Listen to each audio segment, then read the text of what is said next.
Saliba. Yes. Red card or no red card? I think the trouble is that it's cynical from Saliba. It's bare. I don't think he. I don't think there's a lot in it, and I think a lot is Evan Nilsson makes a lot of it. But I when I looked at it, I went, well.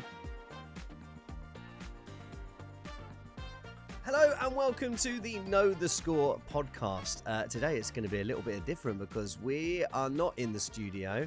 I am at home. Harry is on yet another holiday. But don't worry, we have not left you without your review of Gameweek 8 Premier League review. Loads has happened as always in the Premier League. I'm here with Harry Daniels. Have you got a tan yet? I don't tan. We've been through this on episode 1. I don't tan. But yeah, I am in Porto, so I have a lovely little kitchen backdrop of the Airbnb that I'm staying in. Nice. But yeah, Premier League done. Watch as much of it as I could. It feels like I know we say it every week, there's a crazy weekend of Premier League, but this weekend feels like there's even more to discuss than normal. Ultra crazy. You're on holiday. How have you got the morning off from your holiday? You always get nervous with this when I start asking you questions about your life. What's going to happen? You going down? You got an Airbnb, but have you got a little pool? Is the weather nice? What are we looking at? I don't have a pool. It's sort of an apartment type Airbnb. Okay. And Holly and her parents have gone out for the morning to go and do a little bit of sightseeing. And I said, I've got to talk to Luke about the football. So here we are. Porto is a city that's very close to my heart. Do you have any idea why that might be? Is this because your beloved the Chelsea won did they win the Champions League in Porto? Yeah, they won, the only team in London to win the Champions League. That's a dig. That's a dig. That is a dig. I came, when was it, 2021, in the midst of lockdown, on my own, on a plane to Porto. The only time I'd been here previously. Saw my team winning the Champions League against all odds with... Oh, my God. We talk about segues. This is one of the best segues I feel like I might have ever done. I'm excited. And we won an incredible Champions League with an incredible manager, which is Thomas Tuchel. Superb. And we want to talk about Thomas Tuchel, don't we? We want to do a little bit on the top about England's new manager in Thomas Tuchel. There's been a lot of chat, of course, since we recorded last time. I think I mentioned it on the pod last week that I thought it was going to happen. And then about 24 hours later. So join this pod for breaking news on everything football. But yeah, Thomas Tuchel in charge of England. We have a manager who has definitely shown he can win knockouts, tournaments, and the biggest tournaments and take maybe not always the best team on paper to the top, but England would probably argue that they might even be the best team on paper at the moment. He's got about 18 months from when he joins in January to get us ready for the World Cup. So I wanted to just briefly ask you, I know it's been about a week now since he was appointed, but how are you feeling about it?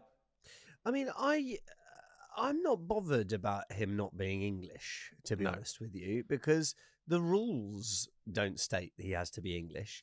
So, so I don't know why people are getting so upset about it. He's won the Champions League. I like the cut of his jib. I like the cut of Das jib. He's. I know you speak very highly of him. He was obviously a great coach at Chelsea. He didn't do very well at Bayern Munich. But Harry Kane, I still love him. One of the best coaches I played for. There's one German player who said he'd murder someone for Tuchel. So I can't remember who that was, but he's clearly a good coach. I preferred him to the other options that were out there. I'm surprised we didn't talk to Eddie Howe, but then why would we prefer Eddie Howe over Thomas Tuchel? I don't see it. So. Yeah, that's the only thing. I know there's this whole thing that they didn't apparently talk to Eddie Howe, but then I look at it and I'm like, well, I don't feel like Eddie Howe has got the CV to go and manage an international tournament. Like Newcastle, we'll talk about today, as stumbling a little bit. I think it's fair to say he did a good job at Bournemouth. He did a good job in the first couple of seasons for Newcastle for getting them into the Champions League, but. They've never particularly done well in the cups. They've never done particularly well in knockout tournaments, and he's never shown that he can do that. And I don't feel I don't have an issue with, it being a non-English manager. And I look at Thomas Tuchel and think he's got by far the best CV to do this, right? Surely. Out of the managers that were available. Can I ask you a bit of a patronising question? But you as a young man of 26 and me as an old man of 37, I probably don't remember it. Basically, what you've got. Shut up.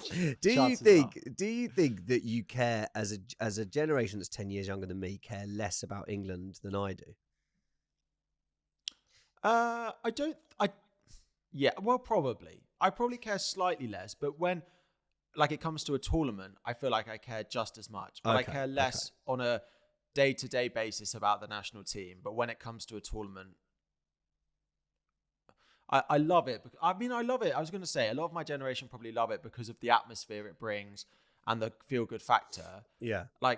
I'm not so bothered when we don't win than maybe other older fans when we get knocked out. But I definitely feel like I'm massively up for it when it comes to an international tournament. But we spoke about it last week. When it's not an international tournament, I care slightly less. Okay. I like the knockouts in the Nations League. I mean, I don't know if you care about the Nations League, but I do want the best for the national team. And I want, one of the things on my bucket list is to see us win a national tournament in my lifetime. And hopefully we'll get there. And maybe Thomas Tuchel will be the one to do that. I think as well, part of the reason I'm not as excited about Thomas Tuchel is because he doesn't take over till January. I think if he was taking over for the internationals in November, I'd be like, oh, right, well, in a month's time, that's actually an international break that I can look forward to because I can't wait to see Thomas Tuchel's England and what the future might look like for the World Cup going forward. But he's not taking it to January, so it's sort of like keeps it on ice. It means that international break is going to be incredibly pointless because the players know that they're playing for a manager who will not be there. So it does feel like I don't massively know what they're going to achieve in that one. A few caps going to players that maybe weren't going to get them originally or something like that. Try a completely new system like he did in the international break that just didn't go very well. So we'll see what that one brings. But I am pleased with the appointment, and I think it is a good thing for England going forward. Listen, England won the Ashes in 2005 because we bought in on Australian. So I'm up for us bringing in the German. The only reason we've won any cricket tournament is because of Australian, South Africans, or someone playing for us that shouldn't have been. Exactly. We're a multicultural country. I thought it was really great when you heard, people like Arteta and Pep and Tuchel himself talking about how much they love England and how much it's embraced foreign players and foreign managers. So instead of sort of looking and go, we've failed, we haven't produced any good English coaches, maybe we have succeeded in being a wonderful country that is embracing of foreign coaches and foreign players. Talking of foreign coaches, foreign players, let's talk about some Premier League. What a foreign manager we've got coming in our 12:30 kickoff. Spurs 4, West Ham 1. We spoke a lot over the international break about how all Spurs are they going to do it, that result against Brighton before the break. And then they come out with this. And to be fair, the first half was pretty even. West Ham probably had the better of the chances in the first half. They looked like they absolutely wanted to go and damage that Spurs defence, and they looked shaky. I know we mentioned it last week that this midfield with Bentancur, Maddison and Kulusevski just wasn't working for them. And they changed it, right? They brought Basuma in, they dropped Bentancur, and they looked a little bit more solid. But then I think the big thing from this game is Ange made a halftime sub, and he massively changed the game as a result. So he took off Maddison, which feels like a massive call, and brought on Pape Sarr, and played two deeper midfielders, played Kulusevski sort of in the 10. It allowed Pedro Porro to go forward. And they looked so much more defensively solid. They looked so much more sort of calm and not controlling of the game. And then they went and scored 3 goals in the second half. So I know it's like you need more attackers if you want to score more goals. But I think this clearly showed that actually if you can control a game, that's probably the best. And I hope Ange has learned something from this that I don't know quite what it means. Like, does Maddison not play next game? Because Maddison was fine in the first half. He didn't do anything wrong. But I think it was quite an interesting dynamic. The thing is, he was learned from it. But Paqueta and Souček had so much joy in that first half when Maddison was there. And I think it's excellent from Postecoglou to he literally said to him, even as before they went down to town, saying, "Hey, Pepe, you're going on, son." And it did make all the difference. West Ham, though, they this is getting to a point now where Lopetegui doesn't seem to have any clue or any plan. He's supposed to be this tactical genius, but none of us are seeing that. We talk so much about Wolves losing Kilman. Well, it's killing them. And Spurs could have scored more than this. And I even heard West Ham fans on the radio sort of saying like they think they're going to go down. I don't see how much longer it can go on with Lopetegui. Yeah, I know we spoke last week when they beat Ipswich 4-1 and we were like, well, this is what they're capable of, right? This is what they can do. And then to see this again, like they to go like 1-0 up and then basically get absolutely torn apart for the next 60 minutes by a Spurs team who are, absolutely capable of doing that, not taking anything away from them. They are absolutely capable of it. But yeah, it didn't fill me with a lot of confidence. They looked okay. Like Kudus looked really good for the first half hour before he went and got himself sent off. We'll talk about that in a moment. But also I think the big thing for Spurs, right? We spoke about it.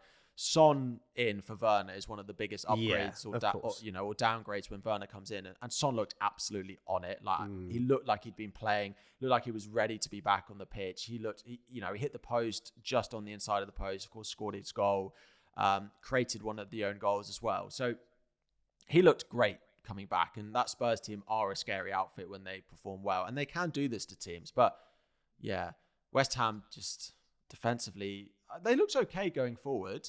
But defensively, they looked very shot. Yeah. They imploded, much like Spurs did the week before. Just on the Kudus red card. Yeah. The guy could have been sent off about 3 times. Oh no, that was mad. He absolutely lost his head at it. He kicked Van de Ven twice while Van de Ven was on the floor. He then pushed Van de Ven in the face and then slapped Pape Sarr. He just didn't want to be there anymore. Do you think you could get more than 3 for that? Once they look at this. Because there's more than one red card incident in that passage of play for him. He could have been sent off at least twice for that. It was like I do question Royal Rumble. It was lovely. Yeah. I do question it a little bit. Like, what did the manager not see in that incident to give the red card initially? I know the VAR's there to correct things, but it should be there to correct things that are maybe not quite. He didn't play for Arsenal. He didn't play for Arsenal, so I thought, we won't send him off. Yeah. But he's kicked a guy lying on the floor. He slapped 2 players, and the ref still just gave a yellow. But having said that, surely you saw some of it. Surely saw. But if he sees the Richarlison one, you'd probably see that one and go, "Oh, that's not a red." Richarlison goes down way too easy, and I think the trouble is when that happens, it sort of dilutes the other ones. So I don't blame the ref for that. He got to the right decision. That's when VAR it does work. Got to the right decision in the end. But yeah, I'd be surprised if Kudus doesn't get more than 3 for that because he just tried to floor any Spurs player that he could see. Yeah. Lopetegui, we'll see what happens. I mean, it's difficult, and even when Chelsea have had new managers, you always want to give them a little bit longer because even 8 games might not be long enough to start seeing. And he did come in with a good. People were saying good things about him, but maybe it's one of those that you can see early enough on that it wasn't going to go. Well, I think the right way. As you said, they're so good going forward, and so capable going forward, and I don't see them being worse than Southampton, West Ham, and Ipswich. Yeah, Ipswich. The only thing I'd say to that, are they not good enough going forward just based off the players that they've got, rather than it being anything to do with the manager? I could be charged West Ham and they'd be good going forward. Not necessarily my doing, but because I rate your managerial skills, Harry. But I don't know if you're quite up there. You might not rate my managerial former Spain and Real Madrid manager Lopetegui, but yes, it certainly isn't working for him at the moment. Yeah, I agree. Let's keep an eye on it, but he's got to be up there for one that they're having a look at. West Ham fans are not keen on him either. And Spurs back in business, man. Last week I was so disappointed with Spurs because I've been banging on about how brilliant they were and have been enjoying all the miserable Spurs fans having to endure their team winning, which I know they really hate. But yet again, absolutely fantastic going forward, and I think there's a lot to be excited for. Apart from Solanke, who I'm starting to consider getting rid of in my FPL team because 4 goals, any involvement? No, not even a sniff. He was too busy on the halfway line winning the ball back and letting the others go and do the goal scoring. Yeah. One of the many blanks in my fantasy team this weekend. Have you seen my fantasy team? I have. I mean, mine isn't much better. Yours is much better. I have Rodgers, so basically and Rodgers could have scored twice. But yes, you've had to. We have my fantasy mini league. We our all-time low score is 17. And I've beaten that. And that was mine. And that was like the first day of the season when Courtois, I think, got sent off for Chelsea. Like, it was like everything that could possibly go wrong. And I still don't know how it is even possible to get 17. But you have still beaten that, haven't you? I got 90. I still got Chris Wood to play, so I'm catching you. That Morgan Rogers goal is keeping you afloat. But once Chris Wood scores tonight, he's still travelling back from back from Tahiti. I'm surprised he's probably still there at the moment. Yeah, he probably is. Right, shall we move on to Fulham and Aston Villa? So Fulham and Aston Villa was 3-1 to Aston Villa. You take control on this one. This was one of your matches. I mean, it was another swinging closing doors moment in this game, if ever I've seen one. So Fulham take the lead, of course, through Raul Jimenez, who is on continued goal scoring form this season, finishing well, and is in, like, we're seeing the return, like the redemption arc of, not necessarily redemption arc, but the return of Raul Jimenez is something that I didn't necessarily know. They've gone with Muniz for the start of the season. We thought, well, this is going to be the end of Jimenez. He's going to be a bit part player. He'll play in the cups. He'll come off the bench, but we are seeing the best of him. And then I think the equaliser comes next, Morgan Rogers. I mean, a massive deflection in that Morgan Rogers goal. It's one of those, he shoots from distance, takes a huge deflection, and it goes in the opposite corner to where Leno's diving, and it is what it is. You sound very much like a non-owner of Rogers in that. I do, and actually I think it should have gone down as an own goal, but that is neither here nor there. So that would only have been an assist for Morgan Rogers. But then it was a penalty to Fulham, and for some bizarre reason, Raul Jimenez, who has an incredible penalty record, does not step up and take the penalty. Bizarre. And Andres Pereira goes, yeah, I'll have this one. And it happened a few seasons ago at City, where De Bruyne, I think, was on a hat-trick, and Haaland gave the ball to De Bruyne, and De Bruyne missed. Then the opposition went and scored again, and then they were only one ahead, and Pep was fuming, right? Yes. Your best penalty taker should take the penalty no matter what the score is. And if you're 7-0 up, he should still take the penalty. But anyway, that's another point. He misses the penalty. Of course, Emi Martinez, the absolute king. Terrible penalty. It was. But Emi Martinez, the absolute king of saving penalties, it seems, at the moment. And then they get a red card for a last man foul. It's the weekend of the last man fouls, and Anderson gets sent off for this one. And then the game just completely swings the other way. Do you think it's a red? Did you think it was a red? We're gonna talk about last man fouls, whether they should be red cards all over this podcast. Probably, but I think it's a little bit soft again. I mean, we'll talk about some soft red cards this weekend. But it's funny though, isn't it? Because I know what you mean. It does look soft, but then I also thought, we'll get into this, but I also thought that the knee into De Ligt's head looked soft. And then he was bleeding for the rest of time. He looked like a war veteran. But yes, it does look a bit soft, but he clearly doesn't get the ball. He is stopping the player from going on and having a clear goal scoring opportunity. So I guess he sort of has to go. Yeah. Yeah, probably. I mean, it is one of those that it's completely changed the game. And you've gone from having a penalty chance to going 2-1 up to you're suddenly 10 men and you're 1-1 and they go and run away with it. And we'll get into it as well with the Arsenal game. But Fulham didn't deserve to win, even if that hadn't been a sending off. No. They weren't good enough. And Villa, I think we sort of have a bit of an apology. Like each week we've sort of been saying, well, with the Champions League, and yes, there was a bit of a lacklustre performance against Man United in the 0-0. But this was great. And look, there's the most points they've ever had after 8 games, as well as doing well in the Champions League. I mean, if they can keep their players fit going forward, like they're why can't they push for that 4th spot? Yeah, well, when you look at some of the other, it does feel like Villa, Chelsea, Spurs. It will be one of those 3 teams, and it could go any way at the moment. Like looking at it, like maybe a week ago we said it was Chelsea, then Chelsea lose, Spurs win, Villa win. Now, of course, Chelsea lost to Liverpool, but it's going to swing a lot. But I do think it'll be one of those 3 teams, and Villa.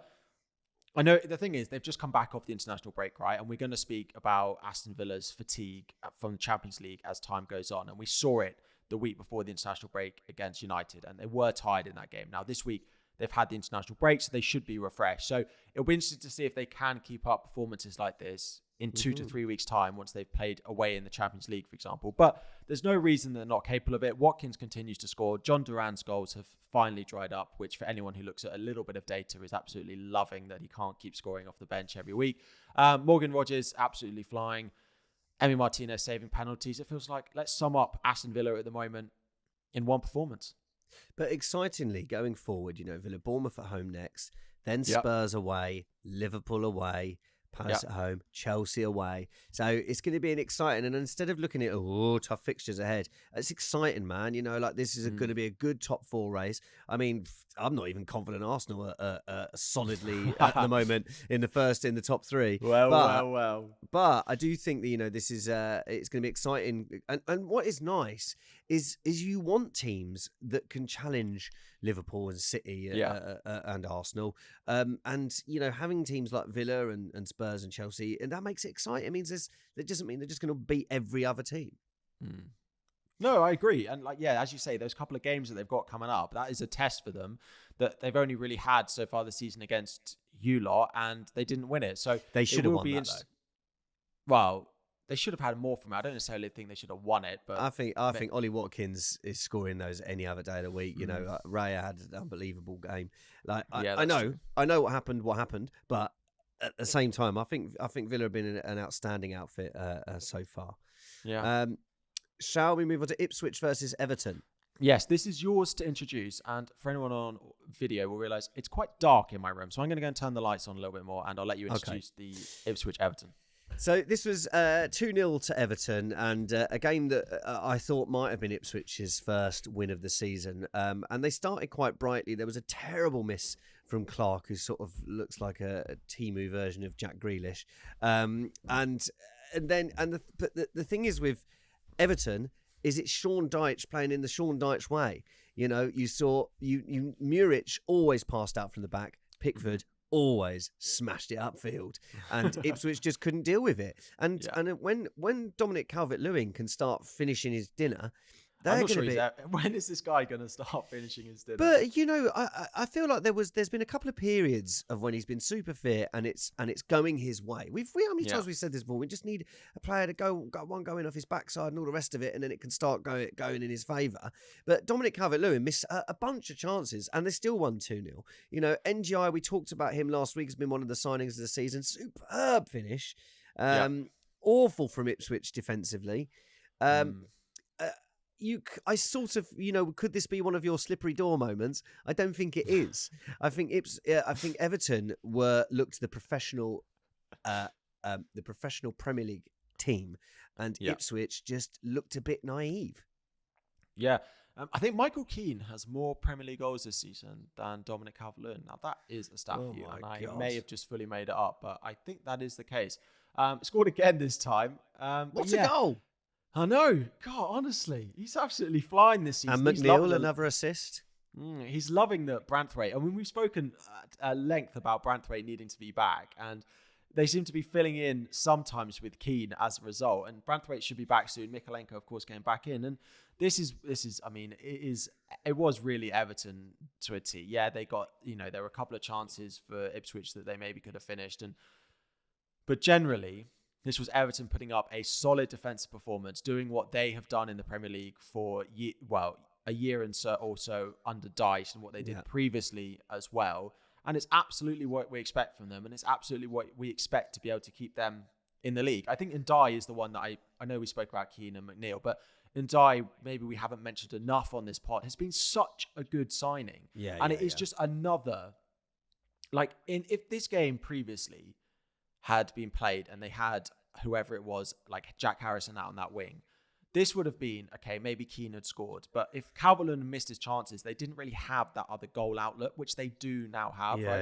And Ndiaye is just adding that, which does relieve the pressure off Calvert-Lewin a little bit. If he could use that relieved pressure to score a few goals, that would be ideal for them. But yeah, I mean, it's a really good performance. Pickford, was pretty good again. So generally, very happy with them.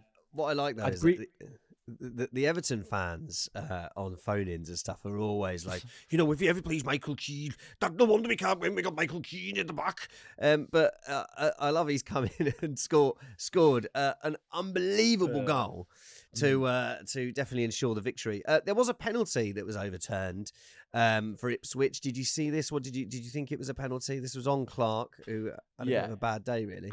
I don't think it was a penalty. No. I think the VAR got it right. Agreed. He sort of wriggles into the box and he sort of just slips over. Yeah. And again, I don't think I can understand why the ref gave it. Like looking at it first time, you think, "Oh, there's enough there," but then when you look back on it, it's like, yeah. Yes. I don't have much more to say on that. No. I mean, we've started to see Everton really starting to turn a corner. And they've still got some good fixtures over the next few weeks as well, which hopefully they can push on and continue to get these performances. These are the games when you're in, a team like Ipswich that you do need to start winning and you do need to start picking up points in games like this. They've got Brentford and then they've got Leicester at home, which will be a massive game for them, right? Leicester are, maybe we'll talk about them next. They are a team, Leicester going up against Southampton this weekend. Yes. What a game of football that was. What a game of two halves that was. Is this our fourth 2-0 down, 3-2 up of the season? I think probably. And it didn't involve Everton. It didn't involve Everton or Spurs. Yes, this was... poor old Russell Martin. This is 3-2 to Leicester. 3-2 to Leicester. Southampton went 2-0 up. They were, playing really well. Southampton. Russell Martin. I really rate him as a coach. Everyone's talking about like how he's like the sort of closest to Pep as far as his style of the new managers that have come up. But yeah, what have they got? 1 point so far, Southampton. Yeah. He. The big change happened really when, we'll start with, Southampton, they scored 2 goals. Aribo scored, Archer scored a lovely ball in from Manning. They almost got a third, barring a sort of goal line save from Herman Munster from the Leicester goalkeeper. But then in the second half, Fatawu. I'm probably pronouncing that one. Fatawu comes on, right? I didn't know anything about this geezer. Right, he played for 31 minutes. He had 7 touches in the box. He was unbelievable. Almost scored an absolute worldie. He made all the difference for Leicester. Yeah, absolutely. I mean, of course, they had the red card as well, and I think they scored all 3 after the red card, or definitely 2 of them came after the red card. And yes, Southampton were really good in the first half. Like as you said, they scored twice. They were 2-0 up, and you thought, they scored 2 after the red card because okay. So first one, the red card was for the penalty for the second goal, wasn't it? Yeah. And interestingly, it's worth noting. I've seen a few things on that being like, oh well, it's a penalty and a red card, but Fraser has no attempt to play the ball. So the double jeopardy of you can't have a red card and a penalty doesn't stand if the player doesn't make an attempt to play the ball. And that's why he got sent off and a penalty got given. So if you try and play the ball and give away a penalty, you can't get sent off. Or unless it's a dangerous tackle, then you can. But see, you're always in this situation, he just made no attempt to play the ball, gives away a penalty and gets sent off a result. And the game absolutely swings from there. Jamie Vardy does what Jamie Vardy does, scores from the spot. And then it's just, can Leicester score a third goal to win the game in the final 10 minutes, including added time? And it came late. Jordan Ayew, absolutely, Crystal Palace thought they could get rid of him. Maybe they could do with Jordan Ayew back at their club. But yeah, Leicester got over the line. Just about, and this is a massive 3 points for them. And what I will say though is that Southampton should have had a penalty when it was 2-1 still to Southampton, right? And for me, that is a worse pullback on. I can't remember the player who was pulled back, but it was a worse shirt pull for longer than the Jamie Vardy one. Oh, the one in the box. It was from Yeah, I did see that. And that was at 2-1. 2-1. And so where I don't think, the Leicester manager or the Wolves manager, the Ipswich manager or the Wolves manager can argue with the pens. Like this is, if you're going to give the Vardy one, you have to give this one. And that's at 2-1. Score that, it's 3-1 and game over. So I can understand Russell Martin being quite annoyed at that one. Interestingly, after the game, Russell Martin blamed one of his players. He didn't mention who. But he said, we do a lot of work at set pieces and we should have scored one today. We were down to 10 men and we should have had a few subs on, but one person had one job to do and would have stopped the goal and they didn't. The concern is that person didn't do their job. It's not about detail or lack of work. It would be a concern if we had a lack of detail. It's about taking responsibility and doing what you were asked to do. I don't think that's a good sign. No, we don't know who it was. Well, we'll see next week when they're not in the lineup. They get dropped from the squad completely. That is a bad sign. Interestingly, Steve Cooper said after the game, "I don't want to sound like a smart ass, but I thought we were still in the game at half time, and I genuinely did, and I think the players did too. Hopefully, in a successful season, this day will be memorable for supporters. The corner at the end wasn't a routine; it was instinctive, good decision making, and we are grateful for it." I don't think he sounds anything like that, does he? He does. Steve Cooper, the Welsh guy. You watch. He sounds exactly like that. I like your accents, but I feel like he doesn't sound anything like that. Anyway, the player, there's massively helped Leicester over the past couple of weeks as well. It's the one who scored as well this weekend, which is Buonanotte. He's bringing that sort of Brighton goal-scoring ability. Of course, he's come from them to Leicester on loan this season. And yeah, absolutely. His goal against Bournemouth last weekend won them that game, and he sort of started the resurgence for them this weekend. So, I mean, there were times in the first half I was seeing Leicester accounts saying sack him at half time, because losing 2-0 to Southampton at half time is a really bad result for them given where they are, in the table and who they're going to be competing with. And then second half performance. So it does show, a game of football is 90 minutes. Leicester were probably the better team in this, but there were a few moments that Southampton will massively regret. You say the penalty, you say the conceding in the late on to the corner. I feel like Leicester will take the points here. Maybe they didn't massively deserve the 3 as much as they will want to think that they did. Getting and Southampton the points. Exactly. And Southampton continue to be without a win this season. A team that has managed to get a win and has managed to get some points is Manchester United versus Brentford. They won 2-1. You thought they would win this. I thought they wouldn't, but you were right. Of course you are. Harry Daniels. I don't quite know. Your predictions this weekend have been fantastic. You know the results because you're part of the cartel. Yeah, the cartel. I wish I was part of the cartel. They could have told me that Saka wasn't going to play. Then I would have been much better off in my fantasy team as well. Can we talk about the cartel when we get to FPL? Can we talk about the cartel? We can. Right. We can. We're going to reveal. We're going to reveal who the cartel is. Yeah, I mean, I just had this sneaky suspicion that this would be a game that Manchester United would win, but it was a really, really strange game. So, of course, the first Brentford goal comes because De Ligt was off the pitch. He was bleeding, and they sent him off. He came back on, and they sent him off again. And while they were taking a corner, and he wasn't on, and they scored from the corner, right? And Manchester United fans and Manchester United, probably rightly, were not pleased that they got sent off for the second corner because they had allowed him back on. He was not bleeding. He had blood on him, but he was not bleeding. Dried blood. Dried. Yeah, the blood was dried. Dried. He had some drud. That works. He had some drud on him. Yeah.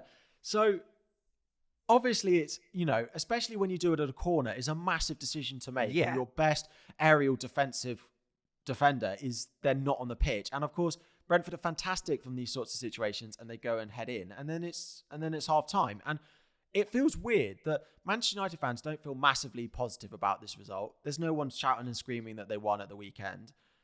And it's like they needed a massive injustice for them to go and start playing good football. It's like they needed something like that to happen for them to come out.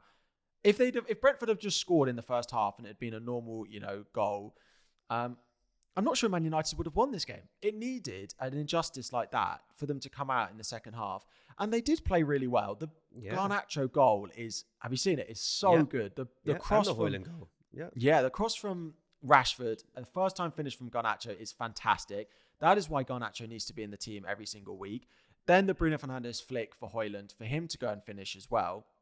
There were a couple of chances in there for Brentford to potentially get something, but second half, Manchester United showed what they are capable of doing. It actually felt a little bit concerning that they only managed to do that once there was a massive injustice in the game.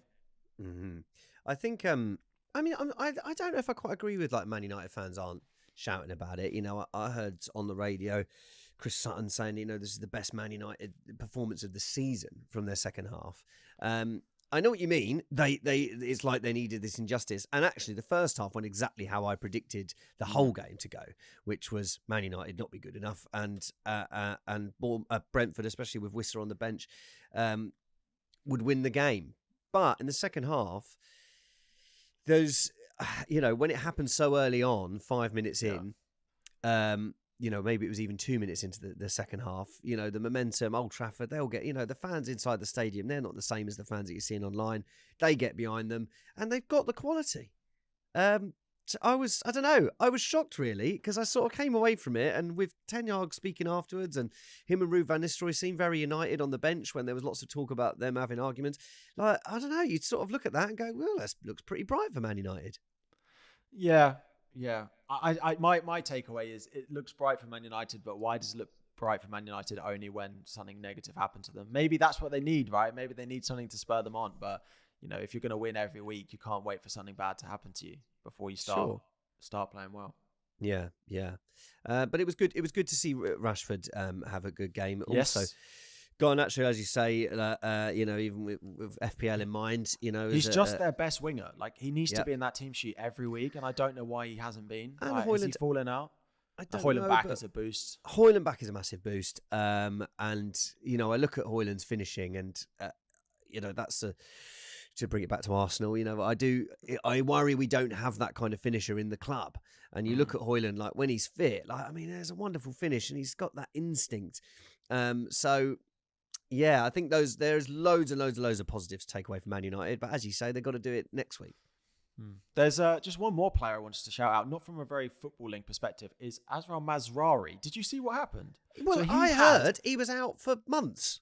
So he went off in the game just before the break because he felt a problem with his heart. Over the international break, he had a precautionary heart surgery and then was on the bench again.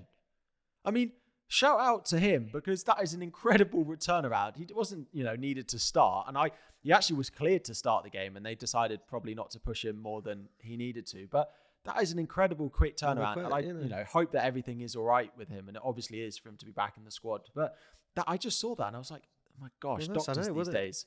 Well, the question, what becomes of the broken-hearted? The answer is they get back on the bench next week. Now, Man United have got West Ham next. That will be a good game. What would you predict on that? So my prediction, spoiler when we get to, I think is a 1-1 draw. Really? Oh, I think that's going to be like 4-2 or something. I think it's going to be a great game. It's at West Ham as well. Yeah. Let's see. We'll get to our predictions later on. Nothing like beating Man United to save a manager, though, so maybe that'll be a West Ham win. I don't know.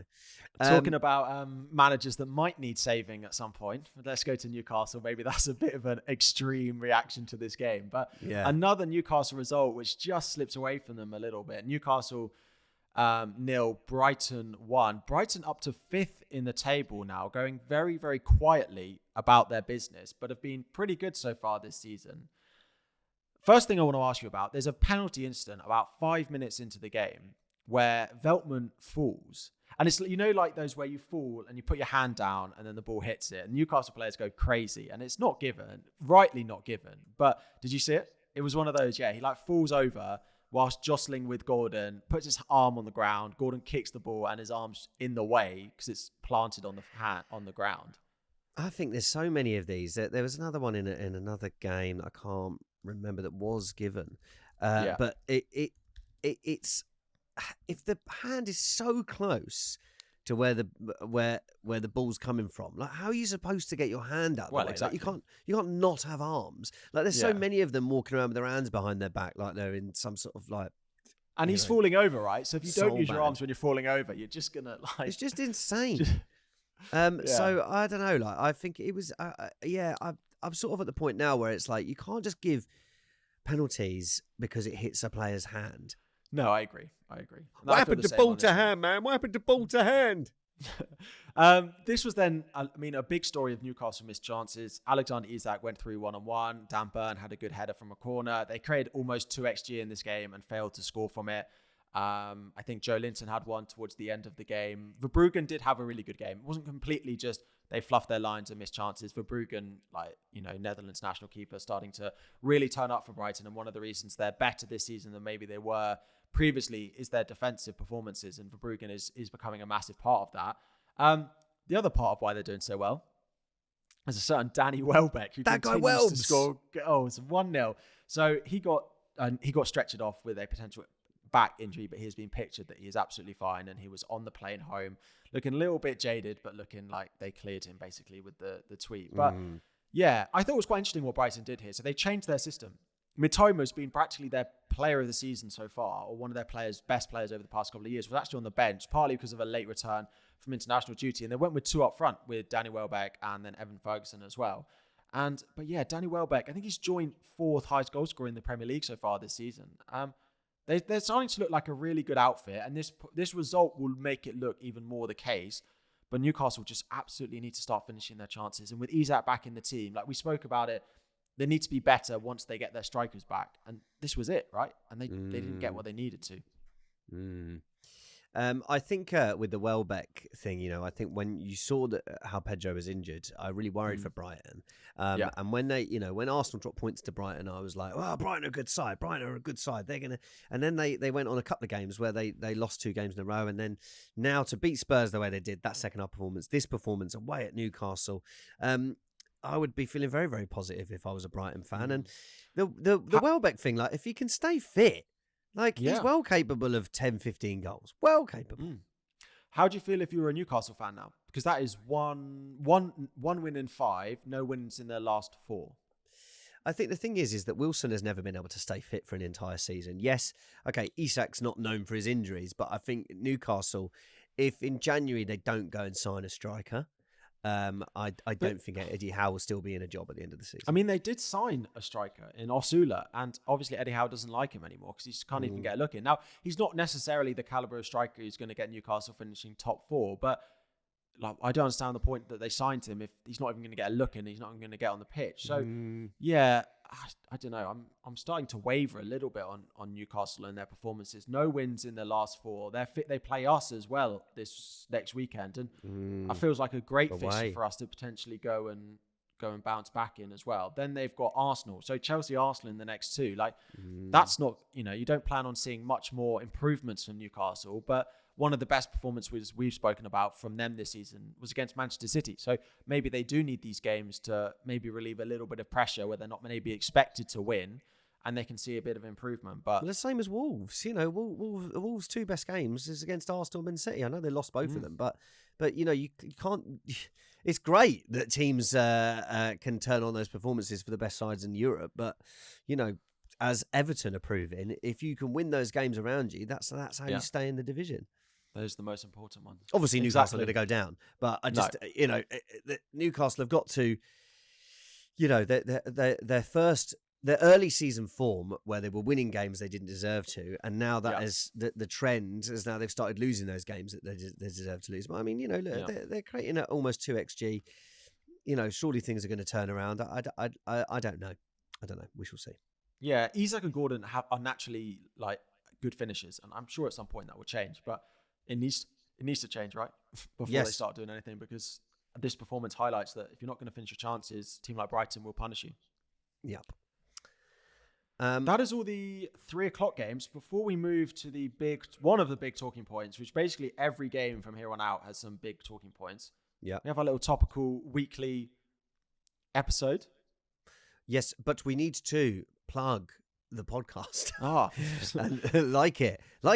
Why don't you like it? Do you like it? If you like it, give it a like. Or if you're listening to on your little phone, on your podcast app, you can give it 5 stars. You can follow it. You can review it. What else can they do? Just tell their friends. Put a little poster in your window. Like when there's an election. We didn't ask for 200 likes at the beginning of the podcast. 200 likes. Come on. Yeah. But sometimes there's an election and you walk down your street and you're like, they're voting for them. I used to like them. Well, now you can just put a little poster up of Know the Score. They listen to Know the Score. We used to like them. Yeah, exactly. Yeah, now I judge them. Now I don't want them round for the barbecue. No. Put a little Know the Score podcast up in you and go door knocking. Yeah.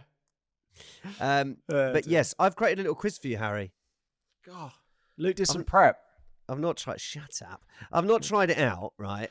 So okay. I don't know how fun it's going to be. But basically, my my knowledge of this sort of stuff is rubbish. So it's Is gonna be it fun. good? Okay, so this is a player age quiz. I've not even given it I call it Have you not written a jingle? Have you not written a song to sing at the beginning? I have. Right, it goes like this. How old is a player? You don't know. It's time to show your knowledge of the player and how old he is. Right, there you go. So here we go. Right, it's about players' age. Basically, I saw the age of our first player that I'm going to mention, and I was absolutely shocked at his age. Yeah. So I thought we would play a little game of higher or lower. Right, so I'm going to name the first player, and you have to guess his age, and then we go higher or lower with the next age. Okay. The thing is, I know the answer to the first question. Well, of course you do. Of course you do. Okay. But but then and some of them are easy, some of them are hard. Okay. So the first one is Jack Grealish. Do you know how old Jack Grealish is? I think he's 29. He's 29. Now that did shock me. Did that shock you? It shocked me. Shocked me to the core. I told someone else, and it shocked them as well. Oh. This is one more. Yes. Okay. So, I've got a name for it. It's called Age Against the Machine. That's the name of the show. Okay. Right. So, Jack Grealish is 29. So, we're looking for machine. Well, I don't know. I haven't thought about it further than just it works like Age Against the Machine.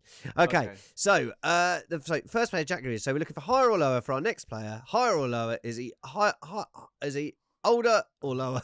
Higher or lower? Jack Wilshere. Oh wow. Surely Jack Wilshere, is he higher or lower than Jack Grealish? Wilshere older. Is higher or lower? Higher. Higher. You're correct. He's 32. Jack Wilshere, 32. Ding, ding, ding. He's about to possibly taken over at Norwich. Jack Wilshere at the age of 32. Okay, so the next one. This is another easy one, I would say. I shouldn't have said that, but Jack Wilshere. The next one, higher or lower? Cristiano Ronaldo, higher or lower than Jack Wilshere? Higher. Okay, he's 39. Right, okay, yeah. We're getting there, mate. We're warming up. Right, so he's 39. The next one's, I imagine, is going to be lower before you even ask it. But anyway. Okay. Neymar. Is he higher or lower than Cristiano Ronaldo? Lower.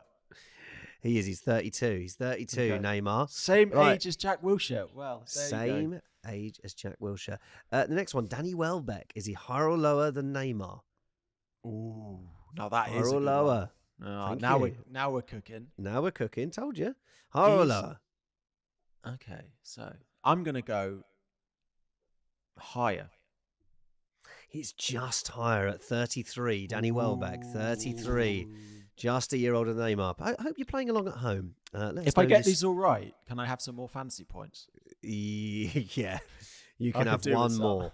Right, next one. Danny Welbeck, higher or lower? Jude Bellingham, higher or lower? Lower. He is. He's 21. Right, higher or lower? Saka? Higher. He is 23. Higher or lower? Phil Foden? Higher. Lower than Saka. You think higher, do you? Sure? I am sure. We locking it in? Yeah. You're correct. He's 24. Yeah. He's the 20. reason I know that is because he keeps winning Young Footballer of the Year and he's not young anymore. But anyway. Okay. All right. The next one. And it should always be Cole Palmer, but Foden wins it because he's still... Anyway. Okay. The next one. I'm not. See, I don't run my own game show, and I realise that maybe the order of these could have been better. But anyway, next one. Marcus Rashford, higher or lower than Phil Foden? Higher. Yes. Do you know how old Marcus Rashford is? 26. He is 26. Correct. That was a guess. That was good. That. Jorginho, higher or lower? You needed to reorder these. All right. There's the next section is difficult. Okay. Right. How many have you got? 400. Right, the next one. Okay, so Jorginho, yes, correct, higher. Okay, the next one, higher or lower? Jesse Lingard. How old was Jorginho? Should have been listening. No, he's 32. He's 32. Younger. Higher or lower? Lower. Correct, Jesse Lingard at 31. Okay. Is anyone else listening still in? I'm still in. If you're still in, give me 5 stars. Let us know. Next one, Raul Jimenez, higher or lower than 31? That's another good one. Thank you. I'm gonna go lower. Lower than 31? You are incorrect. He's 33. Oh, 33. I feel like you went lower just so my game wasn't super easy. Okay, Raul Jimenez, 33. Next one, Chris Wood. Chris Wood, the wood chopper. He's still in Tahiti. He's still in Tahiti. How old is he in Tahiti and how old is he here? Well, I'm going to go Chris Wood is younger than Raul Jimenez. Just at 32. Okay, wow. Harry Kane. Higher or lower? Harry Kane. Harry Kane. Harry Kane, how old am I? Am I older than Chris Wood? Chris Wood? Am I lower? Older. Please don't do the voice.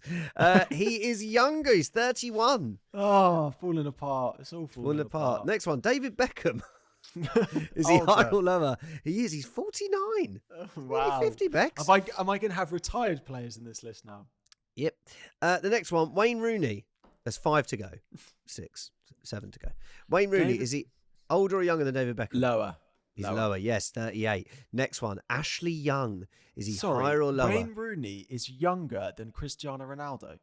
Yeah, he's 38, wow. Wayne Rooney. That's crazy. See, that's why I was going to put it in there. Right, Wayne Rooney, 38. Higher or lower? Ashley Young.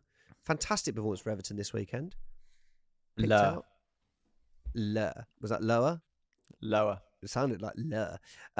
He's higher. He's 39. Wow. He is older than Wayne Rooney. That is crazy stuff. Yeah. And he got bonus points at the weekend for Everton. Did he? Okay, yeah. Next one is Moira Kazuyoshi. Older. He's 57, still playing. Still playing. Zlatan. Lower. Yes, at 43. Scott Carson. Still playing. Higher or lower than Zlatan? Lower. He is. He's 39. The last two are just a bit random. Kepa Azaribzabalaga. I think he's lower than 39. Yeah, he's 30. That's old, though. I feel that's old for Kepa. Yeah. And the last one, Reece James. Lower, but his calves are the age of a 48-year-old. Yeah, so well, thank you very much. That was much longer than I anticipated, but I appreciate it nonetheless. That was fun, though. I thought we'd have like 8 players, and they'd all be like Foden, Saka, Palmer, Bellingham, Rashford, Grealish. But I appreciate adding the others in there. One of the players in there, which really, really interested me. Oh, this is going to be a segue for you, isn't it? Yeah. I know. Here it comes. I love it. I love it when you start a segue. It's Kepa. Big fan of his. You want to talk about Kepa? I do, actually. Yeah. Okay. Shall we talk about him in the next game, Bournemouth versus Arsenal? What are the coincidence? Why do you think the quiz was so long so I could avoid talking about this? No. We'll leave the Chelsea, which is the last game. Okay. Bournemouth 2, Arsenal 0. 5:30 on Saturday. Yeah, this was really bad. This was as bad as it could have got for Arsenal. Like, this was reminding me of Fulham away last season over the Christmas period. This was really, really bad. And I texted you during this, and I said that, this is the reason why I'm not confident about Arsenal win the league, because they have performances like this. Yeah. I think there is a caveat to this, that we were out without Odegaard, without Saka, without Dewey and Timber. Odegaard and Saka both Ballon d'Or nominees. It is bad to not. Why do you roll your eyes at that? They are. Yeah. Long listed. Yeah. We're without our two best players, right? Yeah. And Dewey and Timber, who has absolutely been part of that back four that has defended so well. So immediately you're at a disadvantage. Now, you should say, if you want to win the league, you've got to have the strength and depth to go and beat a team like Bournemouth. But then when Saliba does what he does, you're down to 10 men for 70 minutes. If you look at the stats of teams that win with 10 men when they lose after the 30 minutes, it's about 45%. So, the odds were against us. We didn't play well even before that. It was a miserable day all around. It made me pretty much hate football. Lovely. So I think the first thing to mention is Odegaard and Saka. They are your two main creators. They have the highest expected assists in your team so far this season. And without them, you lacked creativity. I think is the obvious thing. Like, you went with a midfield three of Marino, Rice, Partey, and now Marino, I think that's his first Premier League start. That is a lot to ask him to then suddenly create. And your front three of Martinelli, Havertz, Sterling, or Trossard, Havertz, Sterling, they're not full of creators, right? They're full of players who want to score goals, but they're not full of creative ability. And even before the Saliba red card, you looked like you lacked creativity in that team. Now, I don't know why he doesn't play Nwaneri. Like Nwaneri, yeah. I know he doesn't play him because he's like, he's studying for his SATs or something like that. Yeah. But he's 17.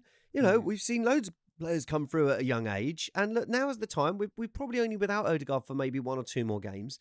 And when he's come on, like when he came on against Leicester, he's the reason we won that game. Like when he came on, even in this game, he started creating chances and making things happen. I'd just play him. If you're not going to play him, why have you got him in your squad then? If he's not there to deputise at central attacking midfield, then why is he in the squad? He should be out on loan, and we should have kept Vieira or kept Smith Rowe or bought someone in. It seems mad to me. Yeah, well, exactly. Smith Rowe could have definitely done a job for you this weekend against Bournemouth. But the other thing to ask is Saliba. Yes. Red card or no red card? I think the trouble is that it's cynical from Saliba. It's bare. I don't think he. I don't think there's a lot in it, and I think a lot is Evan Nilsson makes a lot of it. But I when I looked at it, I went, well, listen, if it was given against Arsenal as a yellow card, I would be like, fine. But I looked at it and went, if you tell me that's a red card, I'm not like, that's an outrage. Yeah. What do you think?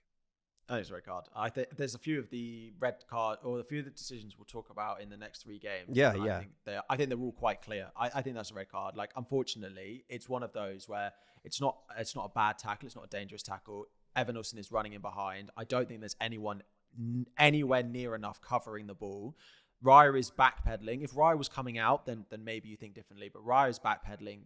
He's running through on goal. Even the slightest touch, unfortunately, I feel like it has to be a red. The benefit to you is it's a 1-match ban, not a 3-match ban for a last match for foul. He does mean he'll miss Liverpool next weekend, so you will likely need Jurriën Timber back. Yeah. It was Kivior who came on. It'll be Kivior. Oh, Kivior's bad, man. Kivior is bad. I would rather Ben White came in and you had Kivior at right back than having him playing at centre back. Although Liverpool look like they lost Jota, so maybe it might be all right. But yeah, I think. Oh, the thing is look, we didn't play well enough to win the game. You sort of need Saliba to think a little bit quicker, but I'm not. Saliba's never done that before. I'm not going to start sitting there going, "Oh, Saliba's the reason." Look, it's a mistake. It's now 3 red cards in 8 games for Arsenal. Is that concerning? Or do you just think they're all I don't anomalies? think I don't think you've had since the beginning. I think it's beginning of 2021. Arsenal have had 19 red cards. The second highest is 13. You are considerably above the rest of the pile. But I think all those things are slightly warped. Like, you look in the first couple of seasons under Arteta, when we had Xhaka was getting sent off for just David Luiz, like Mustafi, like these are all just mad sendings. Like, I remember Martinelli getting sent off for 2 yellow cards in the space of 3 seconds. Like this, I don't think we got a discipline problem. This is not like early Wenger when Vieira was sparking people out every game. Like this, these are a bit unfortunate. They're sort of technical red cards more than ill-disciplined red cards. Yeah. More worrying, though, is that, without 2 or 3 of our players, we look like we didn't have enough. But having said that, at 0-0, Martinelli's got a golden chance to put us 1-0 up. Yeah. And then things could have been very different. And so before I want to say, oh, well, that's it, Arsenal can't win the title, it very easily could have been an Arsenal win and a Man City loss. Like, that's just the way the cookie crumbles. It didn't go our way this week. I really didn't want to do the podcast today because I was so miserable about it. But here we are. We lost 2-0. Whatever. Yeah. Just a brief mention on Bournemouth. I mean, they did, once you went down to 10 men, they did start creating a few chances and they did take them. They did I was interested when it was 0-0 after about 60 minutes, what Bournemouth would have taken from that game. And they did have the emphasis to try and go and get something from it, which is nice to see. I still stand by the fact that their stadium is too small for a team that's been in the Premier League for as long as they have. But that is neither here nor there. It's like 18,000 or something. Yeah. I think they sold. I think it was 13. They had 13,000. They had 12,000 in the stadium for the weekend. Come on now, open up the beach. Yeah. Get some people. Anyway, another title contender, of course, is Manchester City. Wolves 1, Manchester City 2. Talk me through this. Of course, the game after you've just seen Arsenal drop points, you then see a game like this. Yeah, I mean, the thing is, I never expected Man City not to win this game, but even when Wolves went nil up, I mean, I know a lot of our listeners aren't betting people, but I thought to myself, I'm going to put a bet on Man City to win this game, but I wanted them to get to half time, and they didn't get to half time, so they went 1-0 down, and then it was an absolute onslaught from Man City. Jose Sarr, who was in for Johnston, who I believe is injured, Yeah, he was still on the wasn't in bench. squad.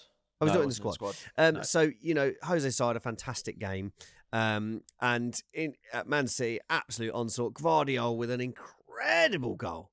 My God, that boy has got a striker's finish. Surely he was a striker as a kid. I don't know. Surely we've got to be looking at bringing him in over Rico Lewis. No? Yeah, maybe, probably. Oh, so that was a fantastic finish. Then in the second half, it was more Man City. Wolves had a couple of chances, but it always looked inevitable that Man City would score. Wolves didn't defend the corner very well. Man City did score. It was disallowed, which I didn't realise. Right, I thought it was given, and then it was looked at by VAR. They asked him to go and look at it, and he went, "Oh no, it's Man City. The goal still stands." But no, it was disallowed. It was disallowed. He went to look at it and he went, it's Man City. They can have a goal. Isn't that what happened? Right. So you think it shouldn't have been a goal? Just before I speak my 6 pence in it. No. I to be honest with you, I think it's a goal. No, it is a goal. Because basically, if people who didn't see it, Bernardo Silva is pushing back into Jose Sarr. But then once Stones actually headers the ball, Bernardo Silva isn't in front of Jose Sarr. So he's not interfering in play. He's not offside. It's a goal. Yeah. Well, I agree. And bad defending. There are two things here. The first thing is Bernardo Silva actually fouling Jose Sarr initially before the header takes place? And I don't think so. I think if it was at the time of the header, that's a foul.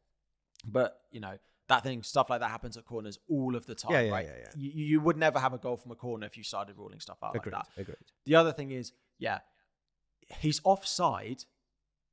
But you have to take the infringement from when the header is made, right? And when Johnstone heads the ball, he's not in the line of the goalkeeper. He's nowhere near it, and I think it should be. I think it should be a goal. A few things on City in this game: no De Bruyne, and they still don't start Phil Foden, and they lacked creativity, and they pretend to be shocked. I don't get it. I just don't get it. If Kevin De Bruyne can't play, Phil Foden should be there. Phil Foden should be in that Manchester City team, whether De Bruyne is there or not. And if De Bruyne is not there, then Phil Foden should be in that team. And I can't believe that Pep is surprised that they struggled to create chances when there's no De Bruyne and no Phil Foden in that team. So the other thing, I would argue that they did create chances. I know what you're saying, and I would always have Phil Foden in there, even when De Bruyne is fit. But I still think they were creating plenty enough chances. Doku looked really bright. But I think that's the thing for me with Doku. He looks bright, and it never comes to anything. Maybe the issue is not any of them. It's the fact that Erling Haaland hasn't scored in 3 games on the bounce for them. The first time he's ever done that in his Manchester City. Yeah. That's a lovely fact. First time he's ever blanked in Premier League, 3 Premier League games on the bounce. And he didn't. I mean, Wolves have done it before where they've man-marked him out the game, and I didn't give him very much in this at all. They went with a back 3. Changed system, had too many centre-backs in there for Haaland to find space, and he just didn't have it again. So, I mean, it's not something I'd be concerned about, but it is something that I'd be keeping an eye on. Man City going forward with Southampton at home, Bournemouth away, Brighton away, Tottenham at home, Liverpool away. I'd worry for Southampton and Erling Haaland. Yeah, I would worry for Southampton this weekend. Yeah. One more game to cover on Sunday, because of course the final game is Monday night. Nottingham Forest against Crystal Palace. Is Liverpool up against Chelsea. 2-1 Liverpool. I did predict that we would probably lose the game. It does feel like I put it as a game of refereeing inconsistencies, not necessarily within the game, but just when you reflect on it against other things that happened this weekend. So the first thing was toss in Adebayo 5 minutes into the game. Jota is running in behind, pulls back a defender, and... So why is that not a red? So the argument is that the Levi Colwill is a covering defender and is much closer to the ball. This is an argument from Tottenham fans. He's behind the play. So if you're saying he can catch it, Ben White could have caught up with Evan Nilsson. Well, you're probably right. They're both reds. Yeah, you're probably right. I think I can understand why this is.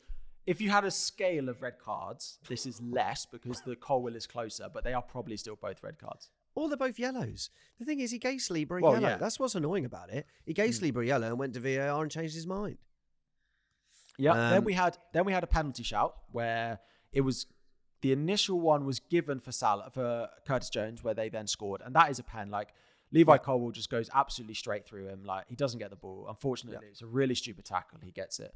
Then about 5 minutes later, I think it was 5 minutes before, Sancho is fouled in the box and Trent Alexander-Arnold stamps on his foot. That's not even checked, I don't think, and it's not given. Then there's the other one at the other end, which is given, where he clearly gets the ball. Sanchez in the Chelsea goal goes to, I mean, it's not the most sensible tackle. Like he's gone flying in. Yeah. He has got the ball, so it isn't a penalty. But for the Sancho one not to get given, I mean, like it is what it is. Then we give away a really, we equalise. Jackson runs in behind. It's a great run. He finishes well. Then they get back into it really soon. And it's one of those, like, don't concede right after you've scored. You just switch off, you're asleep, and they score. And then we basically tried to create chances. We didn't create enough clear-cut chances in this game. And I mean, Liverpool deserved the win. As much as I might complain about certain decisions, Liverpool deserved to win this game more than we did. Does this convince you of Liverpool winning the title more? No, because there were definite gaps in this team. There were definite gaps. They did a very good job of negating Cole Palmer. He had virtually nothing in this game. I think he had one shot all game. Yeah, he did, yeah. But apart from that, there was very, very little for him. And that was really positive. And Gravenberch did have a good game. They had no McAllister, and the midfield did look decent enough. But is he injured? He was on the bench, yeah. He was on the bench. Bench because of a return from injury. Caicedo was really good. So I would say it highlights Chelsea's defensive worries even more. Sanchez, although as a great shot stopper, is horrific with the ball at his feet. And when it comes to actually playing football, going forward, we looked like we created enough chances. We took Sancho off and we brought Neto on at half time. Yeah. And Neto just spent the whole half running at Trent, which was really great.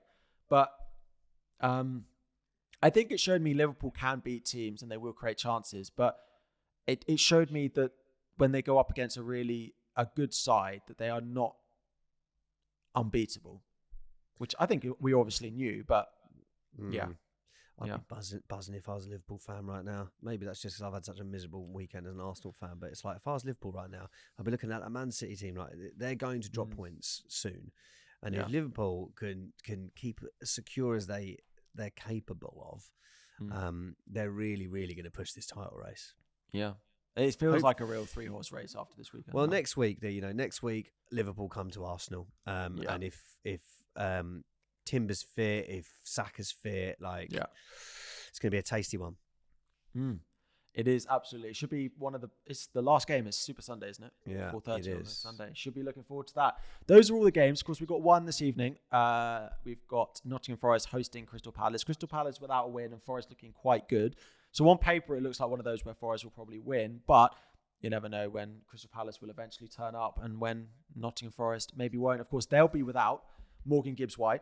They will also be without Nuno, who has a touchline ban, and they will also be out without their owner, who got a £750,000 fine and a 6-game ban from the stadium for what they did last year with their tweets about the refs when they played Luton. Really? So Nuno, touchline ban, no Gibbs-White, and no owner. So let's see actually how this game goes, because this could be Crystal Palace's first win. I still predict 1-1 in that game, I think, though. Chris Wood. Okay, we shall see. Little bit of FPL before we do our predictions. Yes. Let's talk about it. Because I'm sure there's some people here who want to hear me talk about it. How are you feeling? No, you go. How did your week go? Oh, terribly. I mean, like I got Rodgers points, but like that's it. Everywhere else, Raya and Gabriel, nothing. Palmer, nothing.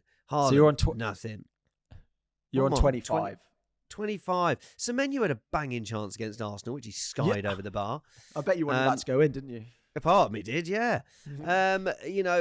Rico Lewis could have was unlucky not to get an assist. Savinho forced a really good save out of Jose Sarr. So I don't know, man.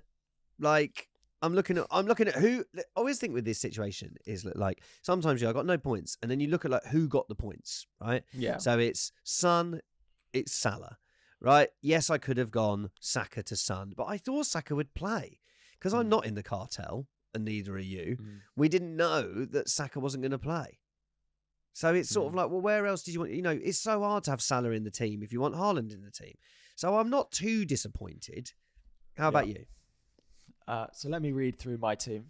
David Raya 1, Trent 2, Gabriel 1, Rico Lewis 2, Brian Mbeumo 2, Saka didn't feature, so auto subs out for Semenyo 2, Smith Rowe 1, Mavididi 2, Solanke 2, Haaland 2, double to 4, Chris Wood yet to play. Do you know what the more painful thing about this is? I have a return. The only player on my bench to play any minutes was Mikalenko away at Ipswich, and he got 7. Mavididi, Leicester have scored 4 goals in 2 games, and he's had nothing. Solanke, they've scored 4 goals this week. He had nothing. Haaland, of course, is Haaland. Smith Rowe, maybe should have sold him, but I'll probably sell him this week. Brian Mbeumo, I can't rely on him every week, so he can do what he wants, to be honest. Arsenal, absolutely doing my head in defensively, but I'll probably keep them. I agree. It's one of those where I look at, I'm absolutely not panicking about it. It's one of the worst weeks I've ever had playing this game. I'm on 19 points with Chris Wood to play. A Chris Wood goal, and I will catch you. So, would you? We will see. Yeah, because you've only got Rodgers. So I see. You'd catch me this week. You wouldn't overtake me in our league. All right. You need a couple of. You did a couple of Chris Wood goals, maybe. I know you are quite close. I need Chris Wood 14 points, so I need a Chris Wood hat trick to catch you. I'm down to 330k now. Where are you down to? Have you looked? 660. Blimey. Still in the top million. That's all right. It's all right. And the thing is, though, is it's like, you know, look, since Palmer got 4 goals, he's had 1 assist. You know, like, it's all well and good going, you should have kept Salah. But, like, there's every chance he didn't Salah do goes anything and for a few weeks. And it's a penalty. So yes, do you believe there's a cartel? What are your thoughts on people getting leaks on the Saka thing? Do you think it's just by chance? I think it is just by chance, to be fair. Okay, I think it is.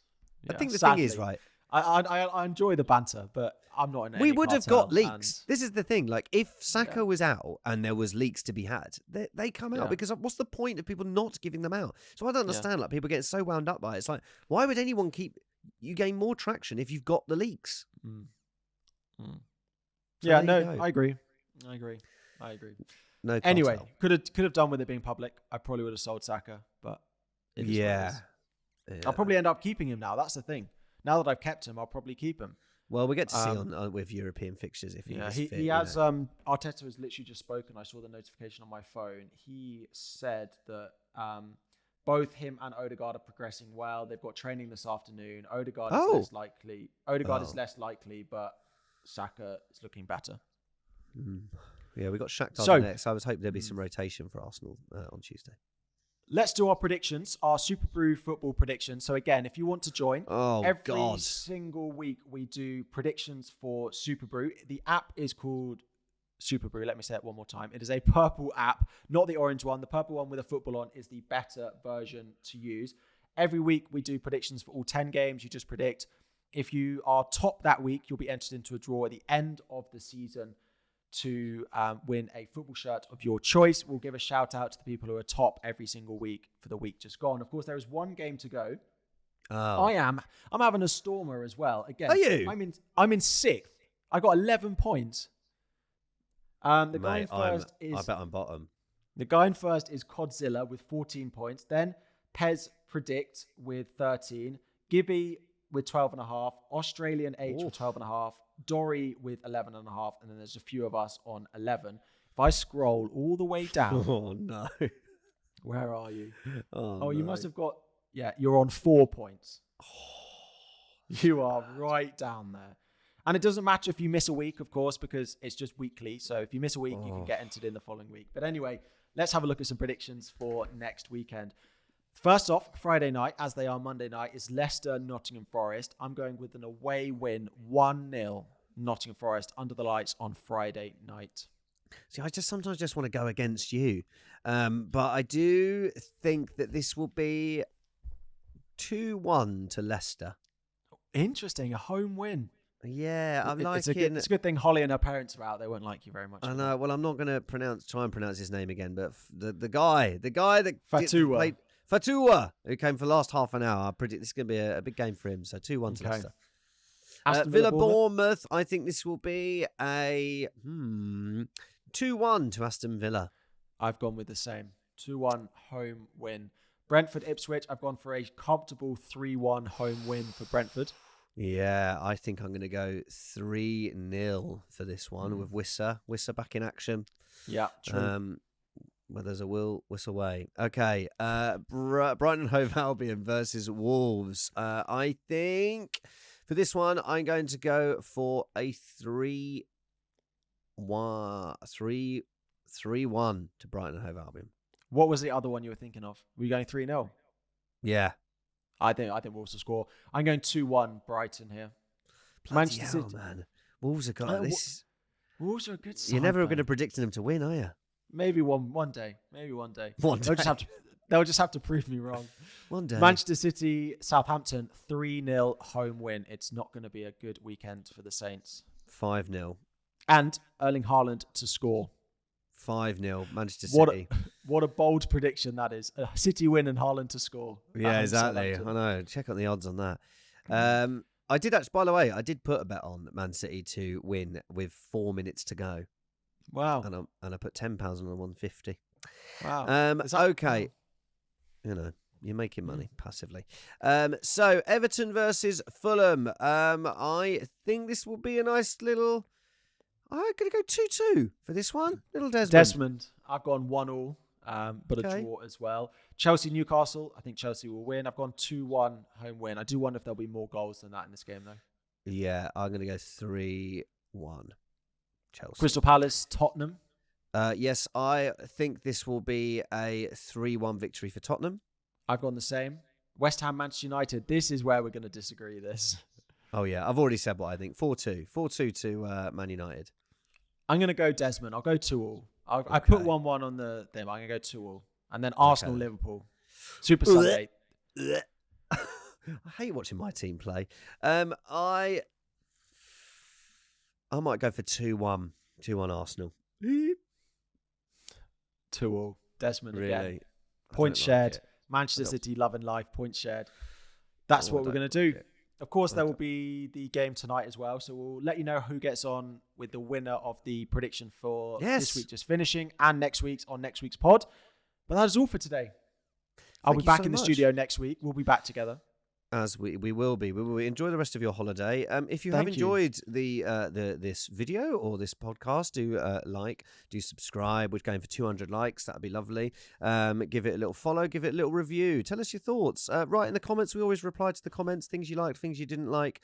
If you got any of those ages correct, if you got higher or lower, did you do well with that? That was a fun game. And let us know which of the red cards you thought was a red card this week. Do you think Saliba should have been sent off? Tosin should have been sent off? And the lot, and share it on socials as well if you would like. But that is all from us. Thank you very much. And one final thing: do you think Harry's faces are wonky? All the best, guys. We're off for a meeting.